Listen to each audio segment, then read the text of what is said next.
झुंबरलालजी खटोड सामाजिक प्रतिष्ठानचे अध्यक्ष गौतमजी खटोड हेही राजीवजींचा सत्कार करतील.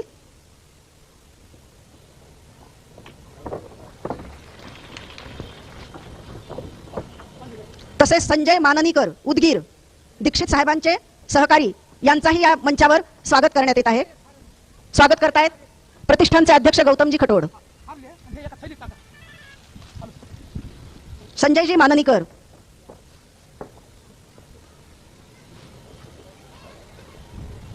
टाळ्यांच्या गजरात आपण माननीकरांचं स्वागत करूया.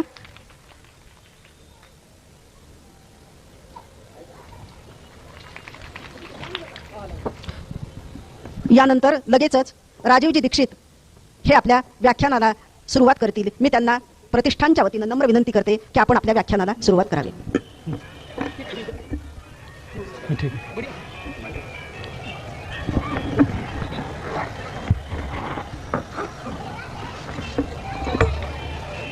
भैया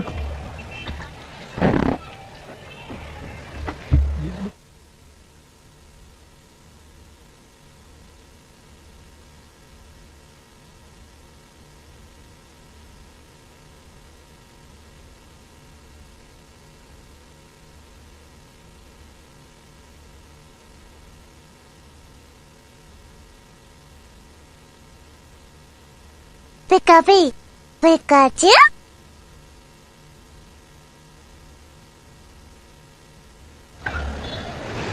स्वर्गीय श्री झूमरलाल जी खटोड सामाजिक प्रतिष्ठान की ओर से आयोजित इस भव्य कीर्तन कार्यक्रम में आए हुए बीड के सभी सम्माननीय नागरिक बंधुओं, मैं बहुत आभारी हूं आयोजन समिति का, जिन्होंने मुझे आमंत्रित किया और आपके सामने संवाद करने का मौका दिया. मैं आप सभी बीड के नागरिक बंधुओं से इस बात के लिए क्षमा चाहता हूं कि बहुत अच्छे से मराठी भाषा नहीं बोल पाता, इसलिए हिंदी में बात करता हूं. मेरी हिंदी बहुत सरल आसान होगी, आपको समझ में आएगी. मैं मराठी भाषा पढ़ता हूं, मराठी भाषा आप बोलें तो पूरा समझता हूं, बोलने का अभ्यास थोड़ा कम है, इसलिए हिंदी में बात करता हूं. मैं जिस विषय पर आपसे बात करना चाहता हूं वो स्वदेशी से संबंधित चिकित्सा का विषय है. हमारे अपने जीवन में विभिन्न तरह की जो बीमारियां आती हैं, जो रोग आते हैं, इन रोगों को ठीक करने के लिए हमारे स्वयं पाक घर में बहुत सारी औषधियां हैं जो संपूर्ण स्वदेशी हैं, निरापद हैं, उनका कोई साइड इफेक्ट्स नहीं है और बहुत सस्ती हैं. ऐसी कुछ स्वदेशी औषधियों के बारे में मैं आपको माहिती देने के लिए आया हूं. आपके पास अगर कागज और पेन हो तो आप जरूर निकाल लें और ये माहिती को लिख लें, क्योंकि ये जीवन पर्यंत आपके काम आएगी. मैं जो माहिती देने जा रहा हूं आपको, वो भारत देश की आयुर्वेद चिकित्सा की जो पद्धत है, हजारों वर्ष पुरानी, उस आयुर्वेदिक चिकित्सा पद्धत के जो बड़े विशेषज्ञ रहे हैं, उनके द्वारा जो शोध की गई है, रिसर्च की गई है, अनुसंधान किया गया है, ऐसी माहिती मैं देने वाला हूं. हमारे भारत देश की जो आयुर्वेद चिकित्सा है, स्वदेशी चिकित्सा, हजारों वर्ष पुरानी है. इस चिकित्सा में हजारों साल से बहुत बड़े बड़े चिकित्सकों ने, विशेषज्ञों ने, तज्ञ लोगों ने काम किया है. ऐसे एक महान व्यक्ति हुए हैं जिनका नाम महर्षि बाघभट्ट, जो आज से लगभग 3500 वर्ष पहले हुए. उन्होंने आयुर्वेद चिकित्सा में एक शास्त्र लिखा, एक पुस्तक लिखी. वो संस्कृत भाषा में है. उस पुस्तक का नाम है अष्टांग हृदयम. बाद में इसी पुस्तक का दूसरा भाग लिखा गया, वो है अष्टांग संग्रहम. ये दो पुस्तकें 3500 साल पहले भारत के आयुर्वेद चिकित्सा के विशेषज्ञ महर्षि बाघभट्ट की हैं. उन्होंने इन दोनों पुस्तकों में 7000 सूत्र लिखे हैं संस्कृत भाषा में. और वो सारे के सारे सूत्र इस बात के लिए हैं कि व्यक्ति को अपने जीवन में निरोगी होने के लिए, स्वस्थ होने के लिए क्या करना चाहिए, और व्यक्ति को अपने जीवन में स्वस्थ होने के लिए, निरोगी होने के लिए क्या नहीं करना चाहिए. हम क्या करें स्वस्थ रहने के लिए, निरोगी होने के लिए, और क्या ना करें अपने जीवन में, यही दो माहिती के आधार पर मैं आपसे बात करूंगा. इन दोनों पुस्तकों में 7000 सूत्र हैं. मैं उसमें से आपको मात्र 10 सूत्र बताऊंगा, क्योंकि 7000 सूत्रों को बताने के लिए 20 से 25 दिवस का समय लगता है और मेरे पास 1 घंटे 20 मिनट का समय है. इसमें मैं लगभग 10 सूत्र आपको बताऊंगा. और ये सारे के सारे सूत्र जिनको मैं आपसे बताने जा रहा हूं, मैंने स्वयं अपने जीवन में उनका पालन किया है और उसका इतना लाभ मुझे हुआ है, और मेरे बहुत सारे सहयोगियों ने उनका पिछले कई वर्षों से पालन किया है, उनको भी बहुत लाभ हुआ है. और पिछले 12-13 वर्षों में मैंने हजारों लोगों को ये सूत्र बताए हैं. भारत के गांव-गांव में जाकर 10,000 से ज्यादा मैंने सभाएं की हैं इस माहिती को फैलाने के लिए, और हिंदुस्तान के लाखों लोगों को इससे बहुत लाभ मिला है. आपको भी मिलेगा, ऐसी मेरी पूरी विश्वास है. जो सूत्र मैं कहने जा रहा हूं वो संस्कृत के हैं, मैं सीधे हिंदी में कहूंगा ताकि समय बचे। और आपसे फिर से विनती है कि अगर कागज और पेन है तो आप जरूर लिख लीजिए, डायरी आपके पास है तो जरूर लिख लीजिए, क्योंकि इनको बताने के लिए दोबारा कौन आएगा मालूम नहीं है। हमारे जीवन में बीमारियां जो आती हैं, रोग जो आते हैं, वो क्यों आते हैं? आयुर्वेद की उनकी अपनी परिभाषा है, और परिभाषा यह है कि शरीर में 3 तरह के कषाय होते हैं या 3 तरह के दोष होते हैं। एक है वात, दूसरा है पित्त, तीसरा है कफ। आयुर्वेद में यह कहा गया कि वात, पित्त, कफ अगर ये संतुलित रहें तो व्यक्ति जीवन भर निरोगी होता है। इसी के आगे कहा गया कि अगर वात, पित्त, कफ बिगड़ जाएं, असंतुलित हो जाएं, तो व्यक्ति जीवन भर रोगी रहता है। तो हमें हमारे जीवन में एक ही प्रयास करना चाहिए निरोगी होने के लिए, स्वस्थ होने के लिए, कि हम हमारे वात, पित्त, कफ तीनों को संतुलित रखें। अब वात, पित्त, कफ संतुलित कैसे रहते हैं हमारे शरीर में, इसी के लिए 10 सूत्र हैं। उसमें से सबसे पहला सूत्र है, जीवन भर आपको स्वस्थ रहना है, निरोगी रहना है, वात, पित्त, कफ को संतुलित रखना है, तो सबसे पहला सूत्र है भोजन के बाद, खाना खाने के बाद, जेवण नंतर पानी नहीं पीना। यह पहला सूत्र है। भोजन के बाद, खाना खाने के बाद पानी नहीं पीना। जीवन पर्यंत अगर आप निरोगी रहना चाहते हैं तो उसके लिए यह सूत्र है। अब आप कहेंगे यह तो बिल्कुल उल्टी बात है, हम तो सब खाना खाने के बाद, भोजन के बाद पानी ही पीते हैं, लोटे पर लोटा पीते हैं। कई लोग तो भोजन से जास्ती पानी पीते, और आयुर्वेद का सूत्र कहता है जेवण नंतर पानी नहीं पीने का है।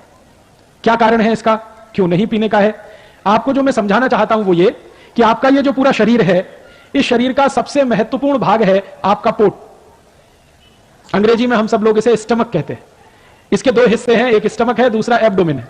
ये पूरा पोट आपकी जिंदगी का सबसे महत्वपूर्ण अंग है, शरीर का भी सबसे महत्वपूर्ण अंग है। क्यों? आप जो कुछ भी भोजन करते हैं वो सब कुछ पोट में जाता है।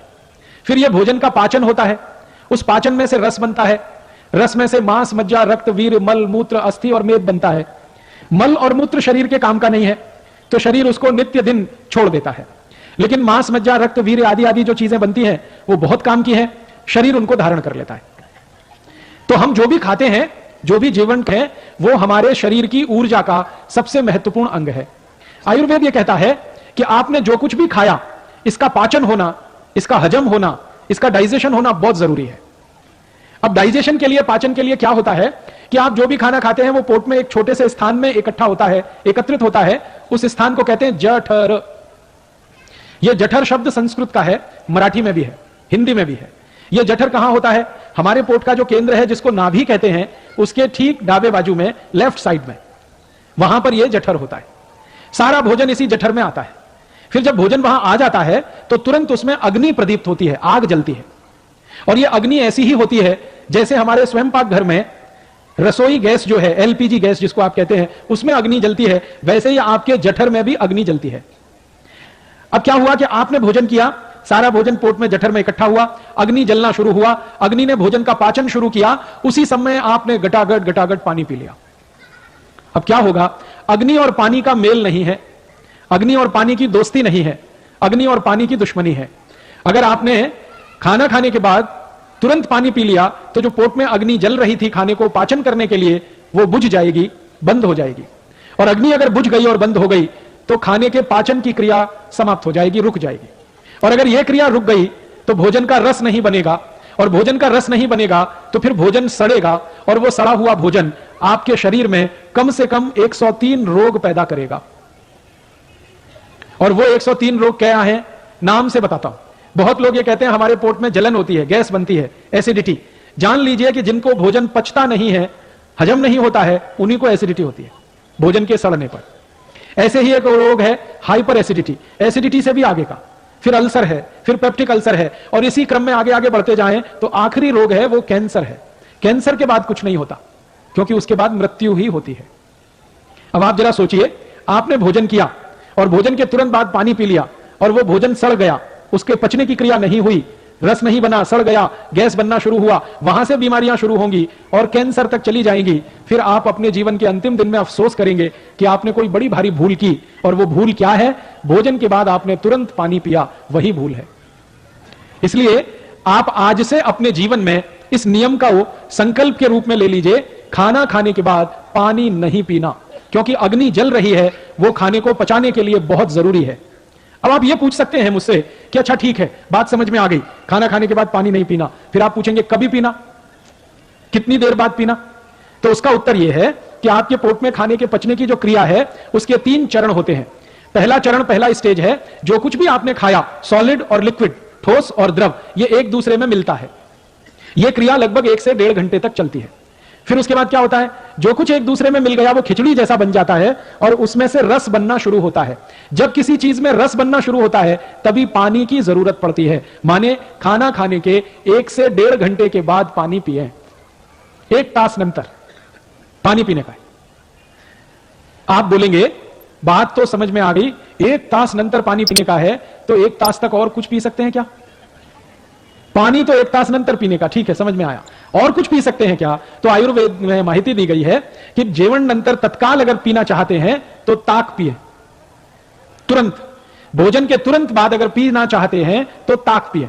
भोजन के तुरंत बाद अगर पीना चाहते हैं तो दूध पिए।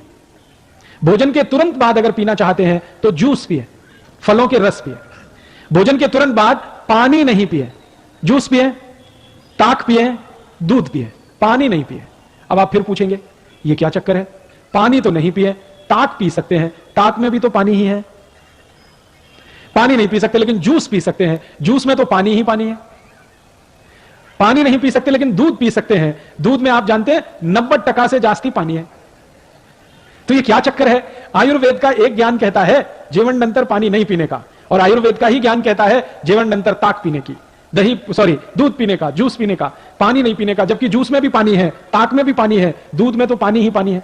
ये कुछ चक्कर है, ये जरा समझना है, ये चक्कर क्या है। मैं आपको जो जानकारी देना चाहता हूं वो ये कि ये जो पानी होता है ना, ये अगर अकेला है, किसी चीज में मिलाया नहीं है इसको, तो ये पानी के अपने गुण उसमें धारण किए हुए रहता है। पानी के कुछ गुण हैं, जैसे पानी रंगहीन है, पानी गंधहीन है, पानी स्वादहीन है, पानी शीतल है, पानी शामक है, ऐसे पानी के बहुत सारे गुण हैं। लेकिन ये सारे गुण पानी के तभी तक रहते हैं जब तक पानी अकेला होता है। जैसे ही पानी को किसी वस्तु में मिला दिया जाता है, पानी के सारे गुण खत्म हो जाते हैं। जिस वस्तु में पानी मिल गया उसी के सारे गुण उसमें आ जाते हैं। आपने हिंदी फिल्म का एक गाना सुना, पानी रे पानी तेरा रंग कैसा? फिर उसी गाने में कहा गया जिसमें मिलाओ उस जैसा। माने पानी का गुण है कि जिसमें मिला दिया वैसे ही हो जाएगा। अब ताक में पानी है तो वो पानी नहीं है, वो दही है, क्योंकि ताक बनाई है दही में पानी मिलाकर, तो दही के सारे गुण पानी में आ जाएंगे। इसी तरह से दूध है, दूध में पानी मिला दिया है तो सारे गुण पानी में दूध के आ जाएंगे। इसी तरह जूस में अगर पानी मिल गया है तो फल के सारे गुण पानी में आ जाएंगे। इसलिए जूस पीने का, ताक पीने का, दूध पीने का नियम बताया गया, पानी नहीं पीना है। बात समझ में आ गई? आप कर सकते हैं, आज से ही इसको अपने जीवन में शुरू करिए। अभी इसमें एक और प्रश्न आप पूछेंगे, प्रश्न यह आएगा कि अच्छा ठीक है, जेवण नंतर तत्काल ताक पीने का, जेवण नंतर तत्काल दूध पीने का, जूस पीने का, पानी 1 तास नंतर पीने का, तो आप पूछेंगे जेवण पूर्व? नंतर तो समझ में आ गया, पूर्व, जेवण पूर्व पानी पी सकते हैं क्या? तो आयुर्वेद में उसके लिए कहा गया हां पी सकते हैं। जेवण पूर्व भरपूर पानी पी सकते हैं, लेकिन उसका समय निर्धारित है। जेवण पूर्व लगभग 48 मिनट पहले भरपेट पानी पी सकते हैं। अगर आपको 10 बजे जेवण करने का है, खाना खाने का है, 9:12 तक भरपेट पानी पी सकते हैं। 11 बजे भोजन करने का है, 10:12 तक भरपेट पानी पी सकते हैं। 48 से 50 मिनट पहले आप कितना भी पानी पी सकते हैं। आप बोलेंगे ये क्या कारण है? कारण ऐसा है कि जब आप पानी पीना शुरू करते हैं तो पानी आपके मुंह में होता हुआ, गले से उतरता हुआ, शरीर के अनेक अनेक अंगों में घूमता हुआ अंत में मूत्रपिंड में जाकर आता है। तो मुंह से पानी पीना शुरू करें और उसको मूत्रपिंड तक पहुंचने में, जगह जगह से घूमकर आने में 48 मिनट ही लगते हैं। इसलिए कहा गया जेवण पूर्व अगर पानी पीना है तो 48 मिनट पर पिए। जेवण नंतर पीना है 1 तास कम से कम, जास्ती से जास्ती 1.5 तास। अब आप आखिरी एक प्रश्न पूछेंगे, जेवण के मध्य में पानी पिए कि नहीं पिए? तो उसका भी उत्तर है, अगर आप भोजन कर रहे हैं और भोजन करने में 2 अन्न खा रहे हैं, 2 अन्न खा रहे हैं से मतलब जवारी की भाखरी खा रहे हैं और भात खा रहे हैं, ये 2 अन्न है। गेहूं का रोटी खा रहे हैं, चपाती खा रहे हैं और भात खा रहे हैं, ये 2 अन्न है। मक्की या बाजरी की रोटी खा रहे हैं, भात खा रहे हैं, ये 2 अन्न है। तो आयुर्वेद में कहा गया कि 2 अन्न का भोजन अगर आप करते हैं तो 1 अन्न खाने के बाद दूसरा खाने के पहले जरूर पानी पिए, लेकिन थोड़ा सा पिए, 3-4 घूंट पिए, इससे जास्ती नहीं। अभी एक सूत्र पूरा हो गया, आपके समझ में आ गया? अगर किसी को नहीं आया हो तो हाथ उठा दे, मैं फिर समझाऊंगा, क्योंकि ये एक सूत्र अगर आपने समझ लिया, जीवन पर्यंत आपका वात, पित्त और कफ तीनों संतुलित हो जाएंगे और आपको कभी रोग ही नहीं आएगा, बीमार ही नहीं पड़ेंगे, हमेशा स्वस्थ रहें। आप बोलेंगे इसका कुछ प्रमाण दो, तो मैं आपको प्रमाण देना चाहता हूं। आप मनुष्य को थोड़ी देर के लिए भूल जाइए, मनुष्य जाति को थोड़ी देर के लिए भूल जाइए, हमारे जो पशु पक्षी हैं उनको देखिए। जितने भी पशु हैं, गाय है, भैंस है, मछली है, बकरी है, जो भी पशु हैं, इनको ध्यान से देखिए। ये सब सवेरे सवेरे भोजन करते और पानी सब दोपहर को पीते। जेवण करेंगे सकाळी और पानी दोपहरी। मेरा जन्म गांव में हुआ, मेरा परिवार शेतकरी परिवार है, मेरे घर में गाय है, बचपन से मैंने गाय को देखा है। तो गाय सवेरे जेवण करती है भरपेट, पानी दोपहर को पीती है 10 बजे 11 बजे, जेवण के साथ कभी पानी नहीं पीती। मैंने बहुत बार गाय के सामने क्या किया, वो जो खाना खाती है, भोजन करती है, उसके सामने पानी रख दिया, वो देखती भी नहीं है उस पानी को। पहले भरपेट खाना खाती है, फिर आराम से बैठ जाती है, फिर जुगाली करती है, फिर 2-3 तास नंतर पानी पीती है। इसलिए किसी गाय को डायबिटीज नहीं होती, कोई भी मछली को कैंसर नहीं होता, अर्थराइटिस नहीं होता। पक्षियों को भी आप देखिए, पक्षी होते हैं ना, सभी पक्षी सुबह सुबह खाना खाते हैं, दाना चुगने के लिए आते हैं और पानी दोपहर को ही पीते हैं सबके सब। मैंने आज तक किसी पक्षी को ओवरवेट नहीं देखा, लट्ठपना किसी पक्षी में नहीं है, सब एकदम स्लिम और ट्रिम है, क्योंकि वो आयुर्वेद के नियम का पालन करते हैं। अब आप जरा सोचिए कि पशु और पक्षी जो आयुर्वेद को जानते हैं, जबकि उनको कोई सिखाने वाला गुरु नहीं है, उनका कोई कॉलेज नहीं है, उनका कोई प्रोफेसर नहीं है, फिर भी उनको आयुर्वेद का यह ज्ञान है। और मनुष्य जिसको सिखाने वाले इतने प्रोफेसर हैं, इतने गुरु हैं, इतने कॉलेजेस हैं मेडिकल और ये सब, वो मनुष्य को यह ज्ञान ही नहीं है। इसका अर्थ क्या हुआ, पशु पक्षी मनुष्य से जास्ती ज्ञानी है। तो मेरी आपसे विनती है कि आज के बाद आप किसी पशु पक्षी को गाली नहीं देना, क्योंकि वो आपसे जास्ती ज्ञानी है।